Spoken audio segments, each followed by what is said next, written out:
Ciao. What's up, everybody? So, do you need a driver's license in Vietnam? Yes. Yes, you do. And no, it's not hard to get. I will give you examples of how it works, how much it costs, all that good stuff. If anything I say in the video is off price-wise, I'll readjust it in the description. So check the description if there's any discrepancies with prices or anything I've said, because this is off the top of my head right now. So yeah, you get a license for however long your visa is. So if you're on a 1-year business visa or a 1-year travel visa, that's how long your driver's license will last. The base driver's license is for a scooter, 150 cc's, automatic. If you have a manual, it's a different. If you have above 150 cc's and it's a manual, it's a different license. And then if you have a big bike, it's an even different license. So that also goes to like why having an actual motorcycle that's a big cc is kind of a pain in the ass. You have to actually go take a driving test. You actually have to take a test. Like you just don't pay and get the paperwork like you do with like a scooter or like a small bike, essentially. It costs around 40K, I want to say, which is about $1.80, I want to say, $1.75. Sometimes my conversions are off too. I do a lot of things. I'm thinking about a lot of things when I shoot these videos, so I don't need you to go in the comments and parade my conversions sometimes. If a conversion's off, say it nicely. Say, oh, that's not the right amount. It's actually this. Love your videos. Thanks, man. Like, a lot of people like to get, oh, I found one you did wrong. Like I just did a grocery store and I did like 25 conversions and one of them was off. And one dude's like, dude, totally wrong. Like he thought he was the greatest.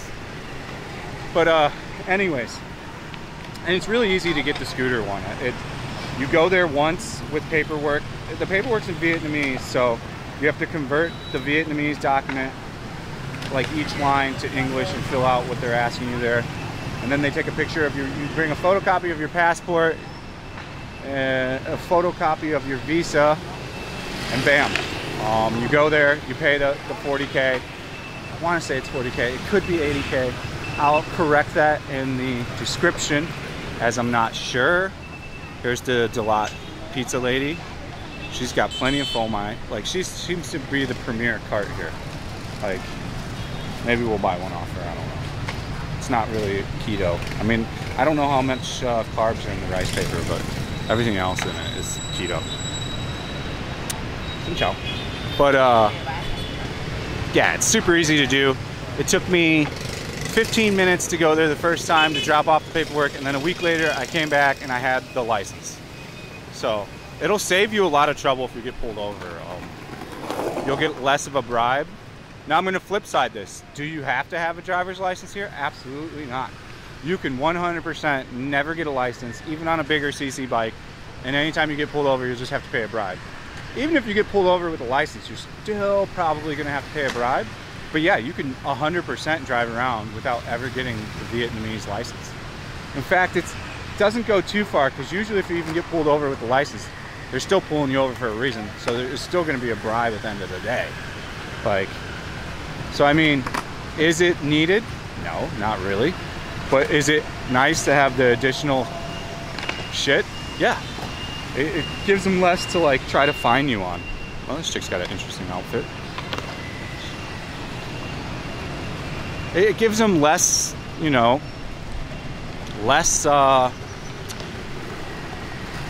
it gives them, they can't bribe you for much more than, like, if say you get pulled over and they're checking paperwork and you don't have the license, you're probably going to pay 100 to 200K, maybe 300K. If you get pulled over for checking paperwork and you have all your paperwork, they gotta just let you go. There's no bribe to be paid.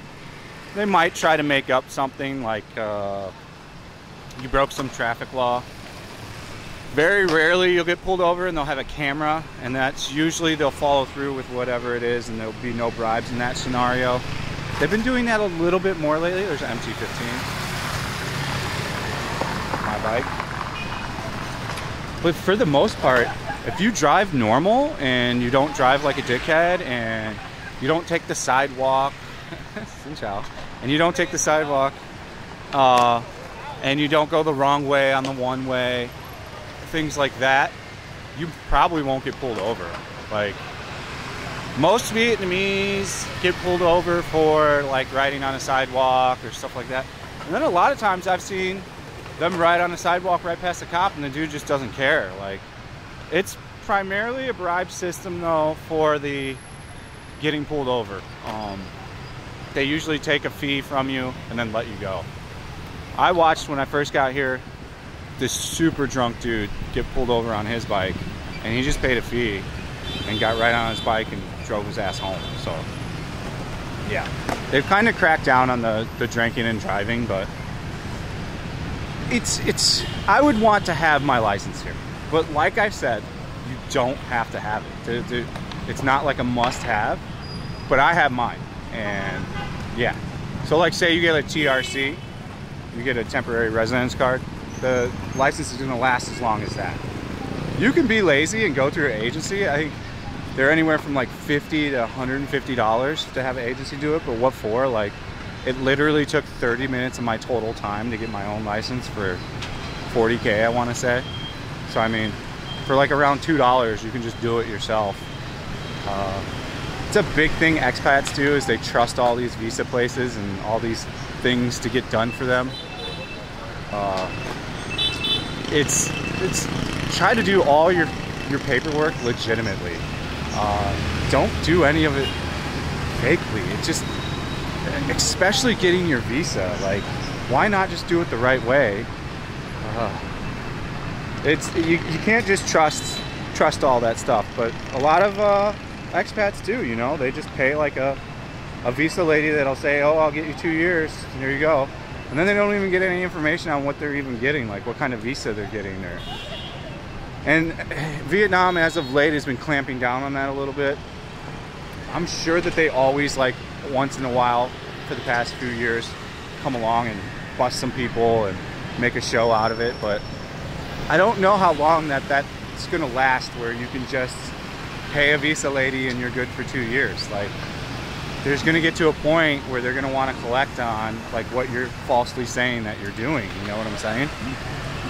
So my biggest recommendation would be, get all your paperwork legit. It's not that hard, you know. They have a lot of visas for a lot of different scenarios.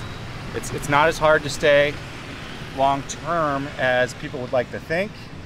A lot of people think you gotta do a visa run every 30 days. Like, it's all just, yeah, kind of nonsense. There's a way around, in a proper way, all that stuff. So I won't be doing any more visa videos. I'm done with those. Unless there's like a major change, that's the only way I would update. And I'm almost out of information videos, so we probably won't see a lot more like after this one. Unless like I come up with a really good topic that's like pertains to my viewer base, then sure, I'll do some kind of information topic. We've got like 15 videos in the queue, so we've got 2 videos a day for the next week easily. And I continue to shoot 2 to 4 videos a day, so we're getting a big pile up of videos. So there's always going to be 2 videos a day. I try to separate them by around 12 hours. So every 12 hours I put out a video. I'll do a live stream soon, another Q&A. I'll try to make a post about the Q&A ahead of time. I'll give you like 3 or 4 days to plan to be there for the Q&A. If you guys have a preferred time, because most of you guys are in America, so if you have a preferred time to do the Q&A, if you want to do it in the morning or in the evening your time, let me know in the comments. I hope you guys enjoyed the video. I'm sure I left some stuff out. If you're someone that has constructive comments to add, go ahead and add them in. And awesome. So we'll see you on the next one. Thanks for watching, and peace out.